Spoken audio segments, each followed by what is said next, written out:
발은 하루의 시작과 끝을 함께 하고요. 우리 몸의 중심을 잡아주는 중요한 역할을 합니다. 그래서 건강의 지표로 만보를 추천하기도 합니다. 그러나 대부분은 발의 소중함을 잊고 삽니다. 사실 발은 단순히 걷거나 달리는 기능을 넘어서 우리 몸의 균형을 잡아주고 외부와의 연결을 이루며 심지어 우리의 감정과 성격을 표현하는 중요한 신체 부위입니다. 여러분, 발을 잘 살펴보면요, 우리의 건강 상태가 또 발을 통해서 확인할 수 있기도 하죠. 그래서 발끝에서 머리끝까지라는 표현이 있는데요, 이는 단순히 발과 머리만을 뜻하는 것이 아니고 신체의 모든 부분을 뜻하는 말입니다. 그리고 발로 뛰다라는 표현도 있지요. 이는 열심히 활동하거나 일에 매진할 때 사용하는 말입니다. 여러분, 우리가 발로 뛰다 그러면 발만 뛰는 거 아니잖아요. 사실은 온몸이 다 뛰는 거예요. 그런데 왜 발로 뛰다라고 표현을 할까요? 그 이유는 발은 단순히 걸어 다니는 도구만이 아니고 문화적이고 상징적인 의미를 지닌 중요한 신체 부위이기 때문입니다. 그러나 평상시에는 우리가 발의 존재를 소중히 여기지 않습니다. 또 걸어 다니는 일을 지극히 당연하게 여기기도 합니다. 근데 오늘 본문에서 사도 바울은 좋은 소식을 전하는 자들의 발이라고 표현합니다. 여러분, 우리가 조금만 깊이 생각해 보면 좋은 소식은 발로 전하나요? 입으로 전하나요? 사실 입으로 전해요. 근데 왜 바울은 좋은 소식을 전하는 자들의 발이라고 했을까요? 그것은 발이 먼저 움직여야 입으로 전할 수 있기 때문이에요. 입이 아무리 전하고 싶어도 발이 움직이지 않으면 좋은 소식을 전하는 일은 불가능합니다. 그렇다면 여러분, 이제 좋은 소식을 전하는 발이 중요하구나 생각을 했다면, 그렇다면 좋은 소식은 뭘까? 한번 생각해 봄직하잖아요. 좋은 소식이 뭐예요? 여러분들이 생각하는 좋은 소식은 무엇입니까? 물론 사람마다 좋은 소식의 기준이 달라요. 그렇죠? 누군가에게 좋은 소식, 기쁜 소식인데 누군가에게는 불편한 소식일 수 있거든요. 그럼에도 불구하고 모두에게 기쁜 소식, 모두에게 좋은 소식이 있다면 얼마나 좋을까요? 그런데 사실은 누구에겐가 나에게만 기쁜 소식을 전하는 것은 불편한 일이 될 수 있고 폐가 될 수 있고 누가 될 수 있어요. 나에게만 기쁜 소식은 모두에게 좋은 소식이 아니기 때문이에요. 그래서 모두와 상관없는 기쁜 소식을 다른 사람에게 전하는 것을 성경은 자랑이라고 말해요. 여러분, 자랑을 잘하세요? 아니면 자랑을 절제하세요? 사도 바울은요, 말세 징조에 대한 여러 가지 이야기를 했는데 그 중에 하나가 자랑이더라고요. 우리 디모데후서 말씀 읽어볼까요? 시작. 너는 이것을 알라. 말세에 고통하는 때가 이르러 사람들이 자기를 사랑하며 돈을 사랑하며 자랑하며 교만하며 비방하며 부모를 거역하며 감사하지 아니하며 거룩하지 아니하며. 아멘. 자, 이 말씀 보면 말세가 되면 여러 가지 징조가 나타나는데 그 중에 하나가 자랑이래요. 그래서 사실은 자랑은 하나님 보시기에 죄라고 규정하고 있습니다. 그런데 오늘 본문 13절에 보니까 바울은 이런 말씀하고 있거든요. 같이 한번 읽어봐요. 시작. 누구든지 주의 이름을 부르는 자는 구원을 받으리라. 아멘. 아멘. 누구든지예요, 누구든지. 그러니까 몇몇 사람이 아니고 우리끼리가 아니고 모든 사람 누구든지 주의 이름을 부르는 자는 구원을 받으리라. 이건 정말 모두에게 해당된다는 말씀인 거잖아요. 그러니까 예수 그리스도의 십자가의 복음은 누구든지 적용되는 기쁜 소식, 좋은 소식이라는 것입니다. 맞습니다. 여러분, 십자가의 그 구속의 복음은 온 인류 모두가 들어야 하고 누구든지 믿어야 하는 인류 최고의 소식이고요. 그래서 이 복음을 먼저 들은 우리는 이 기쁜 소식을 부지런히 전해야 한다는 거예요. 여러분, 누군가에게 이 기쁜 소식을 전해야 한다는 말이 여러분에게 어떻게 들리세요? 부담이 되시나요? 아니면 마음이 기쁘신가요? 감동이 되시나요?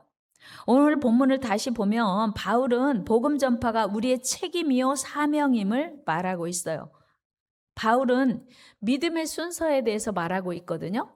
첫째는 전파하는 자가 있어야 한다. 그러니까 믿으려면 누군가가 전파해야 된다라고 말하고 있고요. 두 번째는 그들이 복음을 들어야 한다. 그 다음에 믿어야 한다는 거예요. 전하는 자가 있어야 되고 들어야 되고 믿어야 된대요. 우리 14절 말씀 같이 읽어보겠습니다. 시작. 그런즉 그들이 믿지 아니하는 일을 어찌 부르리요 듣지도 못한 일을 어찌 믿으리요 전파하는 자가 없이 어찌 들으리요. 그렇습니다. 믿음은 들음에서 시작합니다. 따라서 누군가 이 복음을 전해야 들을 수 있고 들어야 믿을 수 있습니다. 오늘 성경은 온 인류가 들어야 하는 가장 기쁜 소식, 누구든지 모두가 들어야 하는 가장 중요한 소식이 있는데 그게 바로 주의 이름을 부르는 자가 구원을 받는다라고 하는 소식이라는 거죠. 이 말씀은 구원의 핵심이고 기독교의 핵심 진리예요. 누구든지 주의 이름을 부르는 자가 구원을 받는다. 그런데 이 귀한 진리를, 이 생명의 복음을 우리 하나님께서는 교회 공동체에 맡기셨습니다. 다른 말로 하면 우리는 이 복음을 전달할 책임, 즉 사명을 받았습니다. 그러므로 우리는 이 책임과 사명을 잘 감당해야 합니다. 사도 바울은 이 귀한 복음을 전하는 자에 대해서 이렇게 말하고 있습니다. 오늘 본문에서는 기록된 바 아름답도다 좋은 소식을 전하는 자들의 발이여 라고 말하고 있는데요. 원래 이 말씀은 사도 바울이 구약 이사야 선지자의 말을 인용한 거예요. 이사야 52장 7절을 보니까 이렇게 말씀하고 있습니다. 같이 읽습니다. 시작. 좋은 소식을 전하며 평화를 공포하며 복된 좋은 소식을 가져오며 구원을 공포하며 시온을 향하여 이르기를 내 하나님이 통치하신다 하는 자의 산을 넘는 발이 어찌 그리 아름다운가. 그렇습니다. 좋은 소식, 즉 복음을 전하는 자가 복이 있다고 성경은 말하거든요. 물론 복음을 전하는 자가 산을 넘는데 그 산을 넘는 자의 발이 복이 있대. 무슨 뜻이에요? 복음을 전하는 게 쉬운 일은 아니다. 간단한 일은 아니다. 늘 기쁘고 행복한 것만은 아니다. 때로는 험난한 산을 넘는 것 같은 어려운 일이기도 하고 때로는 그 바위 절벽에 봉착해야 하는 그런 고통스러운 일이기도 하다, 그런 의미겠죠. 여러분, 오늘 우리가 이 생명의 복음을 듣고 구원의 하나님을 믿게 된 것은 지구상의 가장 큰 은혜요, 축복이에요. 오늘 저와 여러분들이 복음을 듣게 되기까지 우리 대한민국의 복음을 전해주신 선교사님들이 헌신이 있습니다. 사실은요, 하늘에서 하늘 영광 버리고 이 땅에 오신 예수님이 최초의 선교사였어요. 그죠? 하늘 영광 버리고 낮고 천한 이 땅에 육신의 몸을 입고 오셔서 십자가에 달려 죽으심으로 구원을 이루신 예수 그리스도야말로 최초의 선교사님이셨습니다. 그런데 예수님을 먼저 믿은 많은 선교사님들이 140년 전에 우리나라에 오셔서 그야말로 가난하고 미개한 나라 조선을 이제 구원하기로 작정한 거죠. 1885년 4월 17일 아펜셀러 선교사님이 미국으로 보낸 편지 내용의 일부를 보면 이렇게 말하고 있습니다. 내가 처음 이곳에 도착했을 때 한국인들은 기독교에 대해 매우 적대적이었고 어떤 이들은 우리의 말을 믿지 않으려 했습니다. 중약하고요. 한국의 집들은 매우 단순하고 바닥에 앉아 식사를 하는 것이 일반적입니다. 그들은 일상적으로 쌀과 김치 그리고 채소를 주로 먹으며 식사 문화가 매우 규칙적으로 전해져 있습니다. 나는 이곳에서 여러 사람을 만났고 그들 중 일부는 기독교에 대한 흥미를 보였습니다. 그들에게 하나님의 사랑을 전하기 위해 나는 매일 성경을 가르치고 기도하며 가능한 한 많은 이들에게 복음을 전하려고 애쓰고 있습니다. 한국인들의 마음이 여전히 닫혀 있는 것이 사실이지만 그들이 언젠가는 이 진리를 받아들일 것을 믿고 희망을 품고 있습니다. 여러분, 이 편지에서 우리는 초기 선교사님들이 우리 대한민국을 얼마나 사랑하는지, 그러나 대한민국 국민들은 복음에 대해서 얼마나 냉담하고 배타적인지, 또 마음을 굳게 닫고 있는지도 짐작할 수 있습니다. 그러나 그럼에도 불구하고 초기 선교사님들이 우리 대한민국을 포기하지 않고 그리고 대한민국의 복음을 전할 의지를 약화시키지 않고 계속해서 그 복음을 전했습니다. 그 결과 오늘날 우리 대한민국이 전 세계에 복음을 전하는 아름다운 나라, 하나님이 기뻐하시는 선교 국가가 되었습니다. 이것이 복음 전파가 주는 열매입니다. 불과 140년 전에 선교사님들이 우리나라에 와서 복음 전하는 것이 그렇게 어렵고 힘들었는데 이제는 우리가 전 세계 복음 전하는 선교 대국이 되었습니다. 이것이 복음을 전하는 자들의 발이 아름답다고 한 이유입니다. 여러분, 선교사님들의 수고가 아니었으면 우리가 어떻게 하나님을 알 수 있으며 그들이 어떻게 하나님을 알 수 있었을까? 어떻게 하나님을 찬양할 수 있었을까? 여러분, 우리 하나님께서는 우리 모두에게 이 귀한 복음 전파의 사명을 주셨습니다. 그러므로 우리 2026년 한 해 동안 이 사명을 좀 더 적극적으로 수행할 수 있기를 주의 이름으로 부탁을 드립니다. 물론 이 복음은 먼 곳에 가서 전하는 것만 옳은 것은 아닙니다. 여러분 생각에 목사님, 저는요 시간이 없어요. 바빠요. 그리고 직장에 매여 있어서 나중에 이제 퇴임하고 그때 가서 생각해 볼게요 라고 말씀하실 수 있어요. 그런데 복음 전하는 것은 결코 먼 곳에 가서 해야만 하는 건 아닙니다. 우리가 서 있는 이곳, 우리 삶의 자리에서 기회 있는 대로 복음을 전하는 것이 매우 중요한 사명 감당의 모습입니다. 여러분, 열왕기하 5장에 보면요, 아람 나라 장군인 나아만에 대한 소개하고 있습니다. 그는 아람 나라의 크고 존귀한 용사였어요. 그런데 나병 환자였습니다. 우리 열왕기하 5장 1절 말씀 한번 같이 읽겠습니다. 시작. 아람 왕의 군대 장관 나아만은 그의 주인 앞에서 크고 존귀한 자니 이는 여호와께서 전에 그에게 아람을 구원하게 하셨음이라.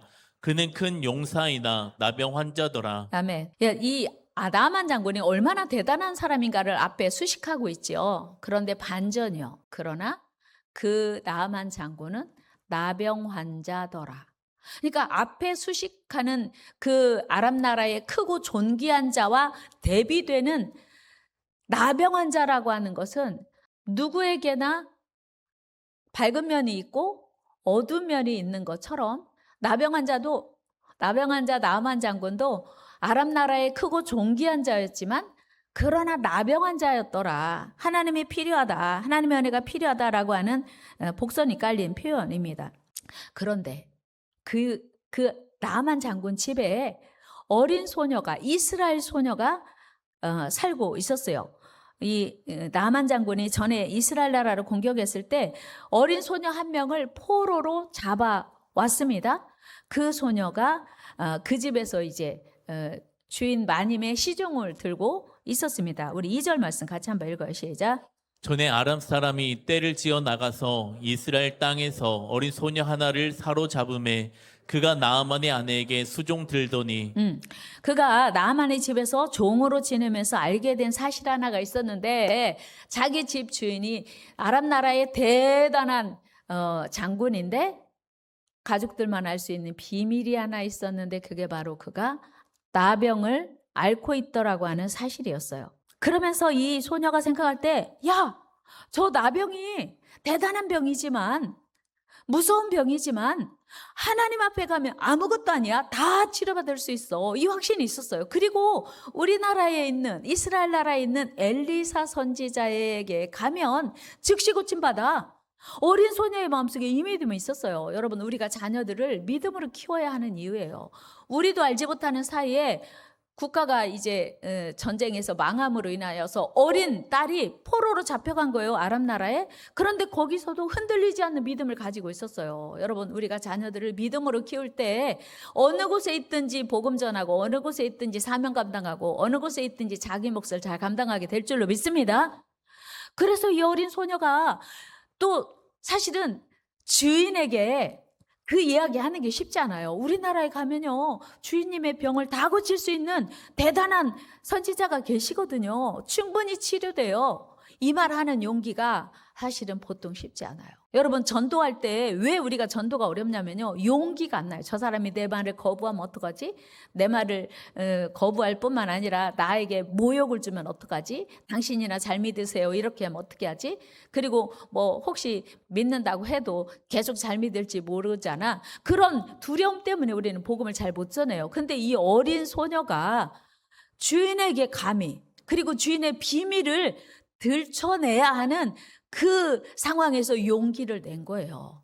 그래서 주인이 우리나라에 가면, 우리나라에 있는 선지자에 가면 반드시 치료될 수 있습니다 라고 소식을 전한 거예요. 여러분, 우리에게도 이런 용기가 있기를 축복합니다. 근데 또 신기한 건요, 이 어린 소녀의 말을 듣고 믿은 거예요. 장군이 그래? 사실은요, 야, 너 내가 문득병 앓고 있는 거 어떻게 알았어? 너 조용히 안 해? 너 그거 누구한테 말하면 안 돼? 막 이러면서 입단속하거나 오히려 꾸중할 수 있는데, 오히려 왕에게 그 사실을 알리게 되었습니다. 우리 5장 4절 같이 읽어요. 시작. 나만이 들어가서 그의 주인께 아뢰어 이르되 이스라엘 땅에서 온 소녀의 말이 이러이러하더이다 하니. 예, 왕에게 얘기한 거예요. 그때는 왕이 듣자마자 곧바로 나아만 장군을 이스라엘로 보내요. 친서를 써가지고 이스라엘로 보냅니다. 그리고 마침내 나아만 장군은 그 평생의 수치와 저주였던 나병에서 깨끗이 고침을 받게 됩니다. 14절 말씀 같이 읽어요. 시작.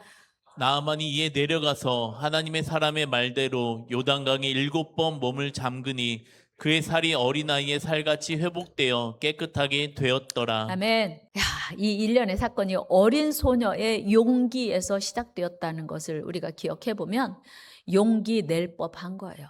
용기 낼 법해요. 용기 낼 법합니다. 여러분, 진짜 중요한 건요, 용기 내서 말하는 게 전도의 시작이에요. 이 나만 장군 집에 있는 소녀가 용기를 내서 주인님이요, 우리나라에 있는 엘리사 선지자를 만나면 반드시 치료됩니다. 그래? 그래서 그 용기 내서 말한 그 말 때문에 결국은 그 중병에서, 불치병에서 치유된 거예요. 여러분, 용기가 전도의 시작이에요. 우리 옆에 계신 분에게 이야기합니다. 용기가 전도의 시작입니다.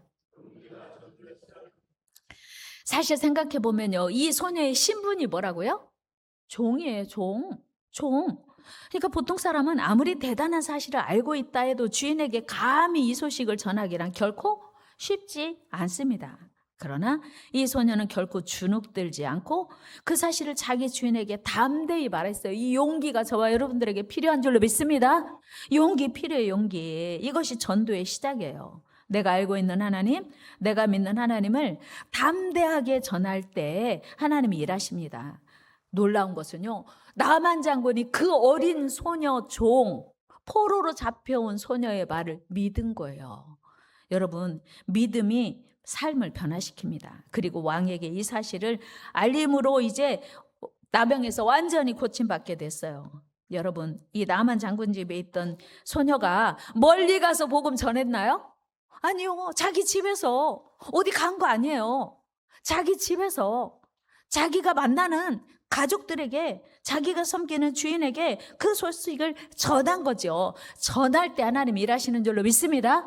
입을 열어 전했더니 하나님께서 일하신 거예요. 복음은요, 전하는 거예요. 전하는 거. 바로 이겁니다. 여러분, 멀리 가서 복음을 전할 수 있을 때는 멀리 가서 복음을 전해야 합니다. 그러나 형편상 멀리 가지 못할 때는 내가 서 있는 그곳에서 복음을 전하면 됩니다. 우리 하나님은 내가 하나님의 말씀에 순종할 때 놀랍게 일하십니다. 영국의 위대한 선교사로 인도에 가서 복음을 전했던 윌리엄 캐리는 이렇게 말했습니다. 가라, 가지 못하면 보내라. 여러분, 이 말이 무슨 뜻입니까? 윌리엄 캐리는요, 선교 활동을, 인도에서 아주 활발하게 선교 활동을 하신 유명한 영국 분인데요, 인도 말로 성경을 번역하고 선교를 열심히 하신 분이에요. 그런데 이분이 뭐라고 했냐면, 자신이 직접 가서 복음을 전하고 싶지만 선교지에 가는 것이 쉽지 않은 현실을 깨닫고 선교에 참여할 수 없다고 낙심하지 말고 내가 가지 않아도 다양한 선교에 참여할 수 있다, 이렇게 가르쳐 주신 거예요. 그는 선교지로 가는 선교사와 그들을 지원하는 선교사로 구분을 합니다. 선교의 열정을 나누는 것이, 이게 분담하는 것이 중요하다고 강조하는 말이죠. 그렇습니다, 여러분. 우리가 선교의 사명을 감당할 때 직접 갈 수도 있고 후원하는 선교도 있다는 것입니다. 물질적인 지원과 기도로 충분히 선교할 수 있습니다. 이것이 보내는 선교사입니다. 여러분, 우리 모두 다 선교지에 갈 수는 없습니다. 또 모두 다 가서도 안 됩니다. 여러분, 한국은 누가 지켜요? 소는 누가 키워요? 다 선교지에 가면? 우리는 우리 자리를 지켜야 돼요. 우리 교회도 지켜야 되고 이 지역을 지켜야 됩니다. 그러나 우리가 외국에 가지 않아도, 외국에 가서 살지 않아도, 그곳에서 복음을 전하지 않아도 기도로 선교할 수 있고 물질로 후원하고 섬길 수 있습니다. 이번에 가면서 김치를 많이 가지고 왔어요. 제가 선교지를 정말 많이 다녔는데 김치 가지고 간 거 이번이 처음이에요. 어떤 선교사님이 저에게 그런 얘기를 하셨어요. 선교지에 오면서 짐을 더 실을 수 있는데 빈 손으로 오는 걸 보면 너무 속상하대요. 선교지에 필요한 물품이 너무 많은데 빈손으로 오는 것을, 그러니까 비행기에 실을 수 있는 짐보다 적게 가지고 오는 게 너무 속상하대요.